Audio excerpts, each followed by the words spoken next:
Today's tech news moves fast, but understanding it shouldn't be hard. That's why Snarful Solutions Group brings you Connecting the Dots, where we break down what's happening in tech and why it matters to you. Now, let's dive in with your hosts. Imagine waking up, like you pour your morning coffee, right? And you sit down to finally buy that basic iPad for your family. Yeah, the one you've been putting off buying for weeks. Exactly. So you load up the website, you click on it, and boom, the price is suddenly $100 higher.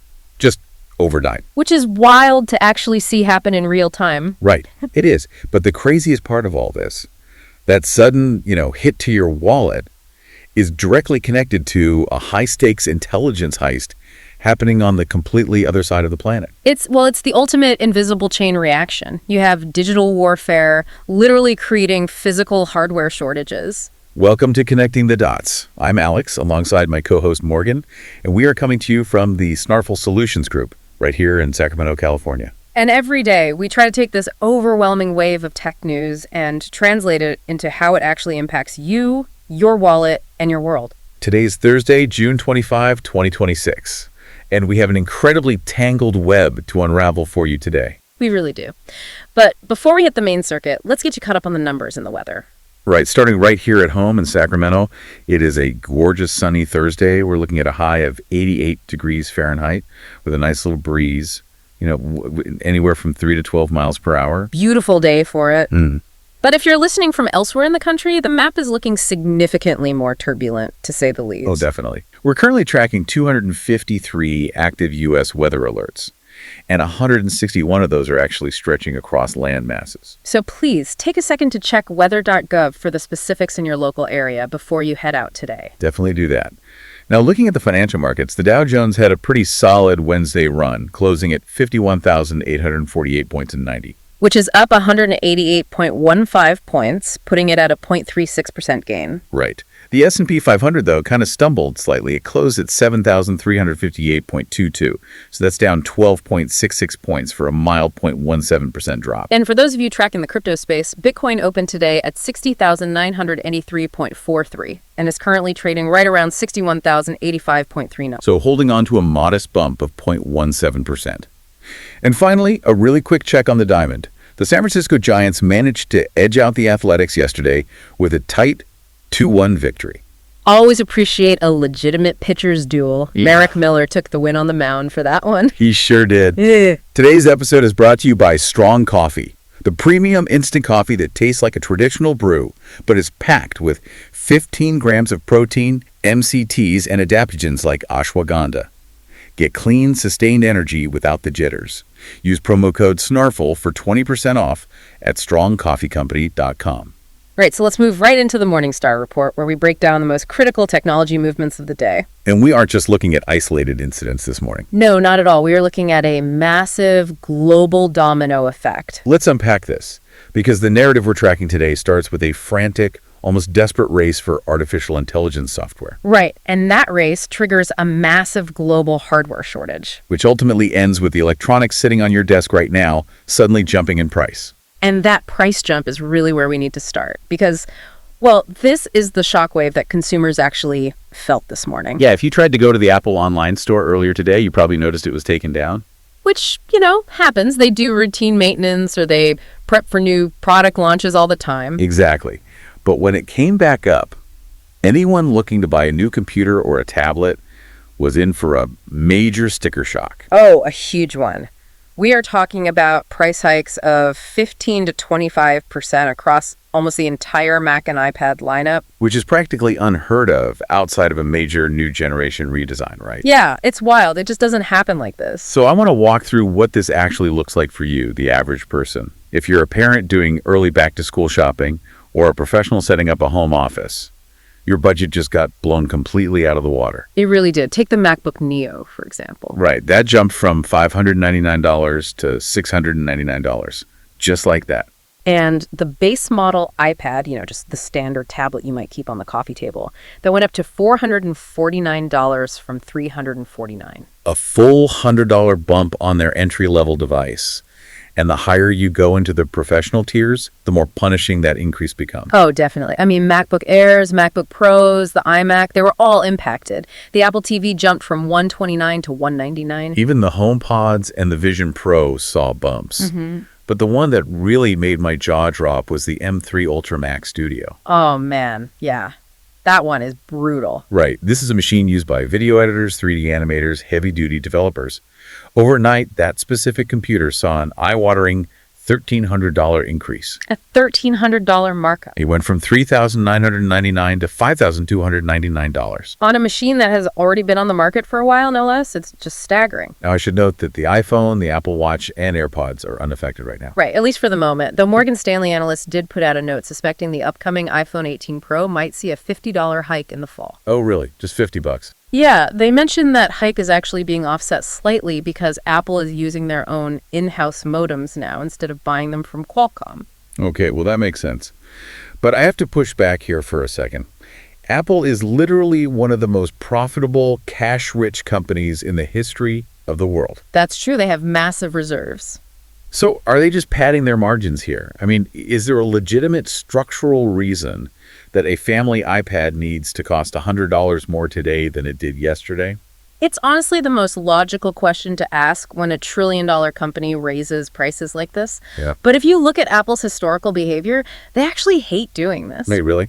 They hate raising prices. Yeah, they usually absorb component cost swings because passing those fluctuations onto the consumer instantly hurts sales volume. Right. People just won't buy it if it feels overpriced. Exactly. They prefer highly predictable pricing. So for them to make a move this drastic across their bread and butter product lines, something fundamental has literally fractured in the global supply chain. Okay, so they aren't just doing this in a vacuum. Who is squeezing Apple? The entire market is getting squeezed. Tim Cook, the CEO, actually addressed this internally, and his framing was incredibly stark. What did he say? He called the current situation a 100-year flood in the supply chain. Wow, 100-year flood. Yeah. He stated that they have, quote, never seen a component price increase this much, this quickly. And Tim Cook's entire background, I mean, the reason he became CEO in the first place, is his absolute mastery of supply chain logistics. Exactly. He knows the supply chain better than anyone. So if he calls it a 100-year flood, he's definitely not exaggerating. So what is the floodwater actually made of? The explosive, insatiable growth of AI data centers. Let me stop you there, because when we talk about AI, we usually think of software. We think of, typing a prompt into a browser and getting a poem or asking a program to generate an image. Right. It feels entirely digital, like it just lives in the cloud. Yeah, exactly. It feels like software magic. It feels digital to you, but the physical infrastructure required to make that happen is staggering. AI models don't live on your phone. Right. They live in these massive data centers. Yes.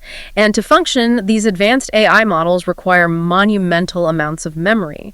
We are talking specifically about high bandwidth memory, or RAM, and incredibly fast solid-state storage drives, SSDs. Why do they need so much of it, though? Doesn't a regular server process data perfectly fine? Well, a traditional server fetches data linearly, but an AI model works on billions, sometimes trillions of parameters simultaneously. Oh, wow. So it's doing way more at once. Exactly. When you ask an AI a complex question, it has to hold massive data sets in its working memory, its RAM, to contextualize and generate a response in real time. So it requires a literal fire hose of data to do that. Precisely. So the big AI development companies are currently buying up absolutely everything that memory suppliers like Samsung, SK Hynix, and Micron can physically manufacture. Okay, I think I see the parallel here.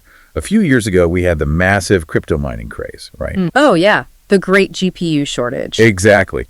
Anyone trying to build a regular gaming PC couldn't find a graphics card anywhere because crypto miners were buying entire warehouses full of GPUs to mine digital currency. That's a perfect comparison. So we're seeing the exact same dynamic now, just with different computer parts. The underlying dynamic is very similar, yeah. But the scale of the fallout is far worse this time. Why is it worse? Because during the crypto boom, the shortage was mostly isolated to high-end graphics cards. If you weren't a PC gamer or a 3D artist, you honestly barely noticed. That's true.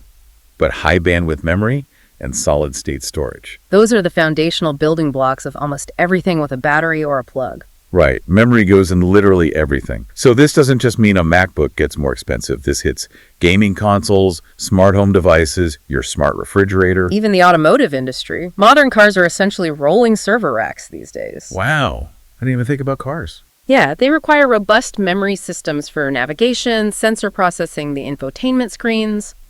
When massive AI companies buy up the global supply of silicon memory, the cost of whatever is left skyrockets. Which means, if you are listening to this right now, you are effectively paying a hidden AI tax. A very steep tax. Even if you never use an AI chatbot in your life, the fact that these massive tech conglomerates are building giant data centers means they're devouring the physical resources needed to build the electronics you rely on every day. Which brings us to the most fascinating and frankly the most concerning part of this entire sequence. What's that? Why are these AI companies building so many data centers so aggressively? It isn't just organic, normal business growth. Okay, so what is it? It is a deeply contentious, incredibly high-stakes arms race to build the smartest model. Let's look closer at that arms race, because the hardware shortage is really just a symptom of a much wilder software war. A war that is getting very, very aggressive. Right, we have companies that are so desperate to build better AI, faster, that they are allegedly resorting to massive coordinated extraction campaigns to steal intelligence from their rivals. And this is where we transition from supply chain economics to international geopolitics. Let's get into the details. On Juneteenth, Anthropic, which, is the American AI research company behind the popular Claude AI model, sent a very detailed, highly serious letter to U.S. officials. Specifically targeting Senators Tim Scott and Elizabeth Warren. Right. And in this letter, Anthropic claims that the Chinese tech giant Alibaba carried out what they are calling the largest known distillation attack on Anthropic to date. It's a massive allegation. The letter states that between April 22 and June 5 of this year, operators affiliated with Alibaba supposedly used roughly 25,000 fake accounts to query the Claude AI model 28.8 million times. Just sit with that number for a second. 28.8 million complex interactions in roughly 6 weeks. It's an unbelievable volume of traffic. Now, Alibaba hasn't officially responded to these specific claims yet, but the mechanism of the accusation itself reveals a glaring vulnerability in the AI industry. You used the term distillation attack. For those of us who don't spend our free time reading AI research papers, what exactly is distillation? It's a great question. If I had to guess, is this basically like a C student secretly copying the valedictorian's homework so they can get an A without putting in the late-night study hours? You are definitely in the right ballpark, but it's actually a bit more insidious than just copying homework. Really? How so? It's more like the C student stealing the valedictorian's brain to write their own permanent study guide. Whoa! Okay, that paints a picture. To build a world-class AI model from scratch, you need brilliant researchers, months of continuous training time, and billions of dollars in that highly expensive computing hardware we just talked about. Right, the GPUs and the high bandwidth memory. Exactly. Distillation is a shortcut around all of that. So how does the shortcut actually work? You take a massive, highly capable AI, the valedictorian, and you automate millions of complex, incredibly difficult questions. You essentially interrogate it nonstop. Okay. Then you take its perfect, highly refined answers and use that massive data set of pristine logic to train your own smaller, cheaper AI model. Ah, I see. So you completely bypass the multi-billion-dollar process of teaching the AI how to reason in the first place. Exactly. You just feed it the final, polished outputs of your competitor's machine, and your machine learns to mimic that high-level reasoning. That is wild. You extract the capabilities of the advanced model and just distill them down into a lesser model. It saves years of R&D time and potentially hundreds of millions of dollars. Anthropic claims this specific campaign was aimed at accelerating China's ability to achieve performance levels similar to Anthropic's advanced Mythos preview model. But wait, let me play devil's advocate for a second, or just ask the obvious question here. Sure. If Anthropic knows that 25,000 fake accounts are hammering their system 28 million times, why not just block the IP addresses? I mean, if someone is robbing your digital house, just change the locks. It is incredibly difficult to change the locks when the intruder is constantly changing their face. What do you mean? These operators don't just use one computer in a single office building. They utilize vast distributed networks, highly sophisticated VPNs, and they disguise their scraping bots to look exactly like organic human user traffic. Oh, so they blend in with normal people using the chatbot. Exactly. By the time a security team recognizes a pattern and flags an account as part of a coordinated attack, the operators have already spun up 1,000 new unique accounts. Wow. So it's just a perpetual game of whack-a-mole on a global scale. Yes. And the context surrounding this game of whack-a-mole is incredibly heavy. This isn't just two Silicon Valley startups fighting over copyright infringement. Right. We are talking about national security. It's worth noting that Alibaba was recently added to the Pentagon's list of Chinese military companies. A designation that Alibaba is, of course, currently challenging. Right. But the U.S. government is clearly not taking this lightly. On June 12, just 2 days after Anthropic sent that letter to the Senate, the U.S. government explicitly asked Anthropic to suspend access to their highly advanced Mythos and Fable 5 models. That intervention by the government is a crucial turning point. They actively stepped in to cut off the valve. And unfortunately, this seems to be part of a broader escalating pattern. It really is. According to Anthropic, February of this year saw Chinese AI startups like DeepSeek, Moonshot AI, and Minimax accused of engaging in similar distillation tactics. Though apparently on a smaller scale than the alleged Alibaba campaign. Yes, but still highly concerning. Why is Washington stepping in, though? I mean, why is the federal government getting involved in what essentially sounds like a massive terms of service violation for a chatbot? Because policymakers and intelligence agencies no longer view these cutting-edge AI models simply as software products. They aren't just apps on your phone or tools to write marketing emails anymore. No, they are now viewed as critical national security assets. Meaning whoever controls the smartest AI controls the economic and potentially military future. Precisely. If a foreign competitor can rapidly close a multi-year technological gap through distillation. Using the very systems American companies spent billions to build. Exactly. It completely destabilizes the balance of technological power. The advanced models are capable of high-level coding, logistics optimization, and complex strategic reasoning. And you definitely don't want a geopolitical rival distilling those capabilities on your dime. Not at all. It is a truly mind-bending scenario. Yeah. We have reached a point where AI models are so intelligent, they can literally teach rival AI models how to be intelligent. And now entire nations are scrambling to either extract that digital knowledge or build a massive fortress around it. Before we wrap up, a quick thanks to Old Glory, an iconic music and sports fan merch store. Perfect for the techie in your life.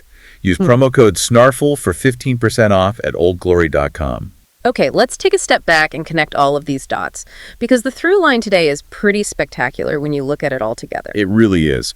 We started this hour with you, the listener, trying to upgrade a basic home office and realizing that an iPad or a Mac Studio costs significantly more today than it did yesterday. And we discovered that price hike isn't just random inflation or corporate greed. It is the direct physical fallout of a digital revolution. Right. You have an international arms race to develop the world's most advanced artificial intelligence. And because the stakes are so high, some entities are allegedly resorting to massive distillation attacks. Trying to scrape and extract the reasoning power from top-tier models to fast-track their own development. Exactly. And to build these massive models in the first place and to handle the unbelievable volume of queries hitting them, these tech giants are constructing data centers at a record pace. And those data centers require so much high bandwidth memory and solid-state storage that they are completely draining the global silicon supply. Which leaves companies like Apple facing an unprecedented 100-year flood of component costs. Costs that they simply can't absorb anymore, leaving them no choice but to pass the burden directly onto you, the consumer. A geopolitical AI war is directly causing your back-to-school electronics budget to take a hit. It forces us to ask a really uncomfortable question about where this technology is heading. What do you mean? Well, if AI development has become this incredibly resource-heavy if it requires this much silicon, this much electricity, and this much capital, are we entering an era where only a handful of massive tech giants or entire nation-states can afford to play the game? That is the multi-billion-dollar question. And while those titans battle it out for digital supremacy, building walls to protect their models and scraping data to breach their rivals, Everyday consumers are just left standing on the sidelines, quietly footing the bill for the physical hardware that makes the entire invisible war possible. it is definitely something to keep in mind the next time you see a sudden price hike on your favorite piece of tech. We're here to help at Snarful, so reach out on our website if you have any more questions. That's a wrap on today's top stories. Remember, tech doesn't have to be complicated, and we're here to help connect the dots. If you've got questions or want to learn more, visit us at snarful.com. Thanks for listening, and we'll catch you next time.